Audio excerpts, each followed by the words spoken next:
those fraternity brothers at the University of North Carolina now being rewarded for their act of patriotism last spring. The students famously defended the American flag from a group of anti-Israel protesters trying to deface it. A GoFundMe raised over $500,000 to throw a big party this Labor Day to celebrate the patriotic group. Brendan Rosenblum proudly held up an Israeli flag amidst all the chaos, and he joins me right now. Brendan, thanks very much for your patriotism, and congratulations to you.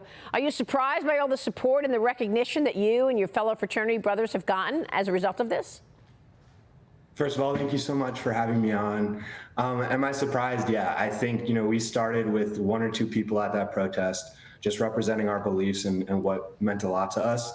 And for people to nationally recognize that and donate so much money for, the acts that we did is amazing. And I think all of us there appreciate it. And it made us students who once felt small within our beliefs feel a lot more supported in what we believe in. And you're not going to go to the party. You say it's too early to celebrate, right? Yeah, I think, there's two parts to this story. The first is the American side, that everyone understands the impact of our acts. And I think, when everything happened with that incident, that American side, that patriotic side, kind of was instinctual. We went and we held up that flag together. And, that is always going to be a part of who we are. We're Americans. But there's a second side of the story. Before this was an American event, before that flag came down, this was an Israel-Palestine situation. We were there to represent the Jewish people and Israel and our support in that. And unfortunately, right now, there's still a war going on. There's still people dying in Gaza. There's still IDF soldiers within Gaza.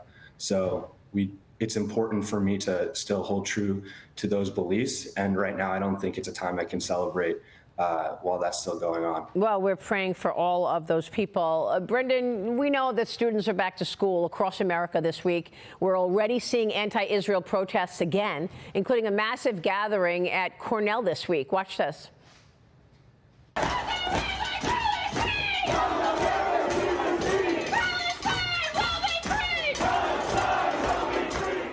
Really incredible to watch this again. What is it like on the UNC campus right now?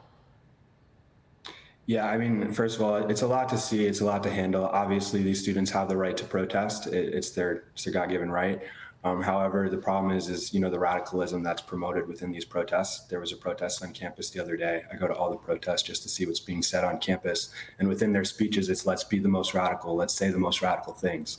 And that's very problematic in the sense where we should be on a campus in a space where we can have open dialogue. And when you're promoting those sentiments and destruction of Israel and destruction of, the Israeli people, it doesn't really promote dialogue or any healthy relationship between the student body and the differences in opinions. So what do you want to see then in terms of the leadership at universities if this in fact starts up with the kind of fervor that we saw a few months ago?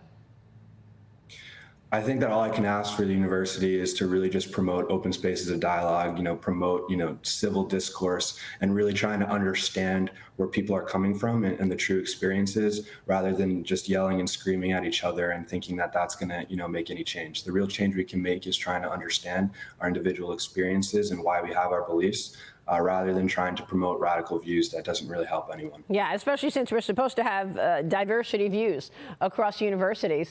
That's what we're looking for. Lots of voices in the mix. Brendan, great to have you. Thank you so much for all of your work. Brendan Rosenblum joining us. Thank you, sir. Thank you so much for having me. I appreciate it.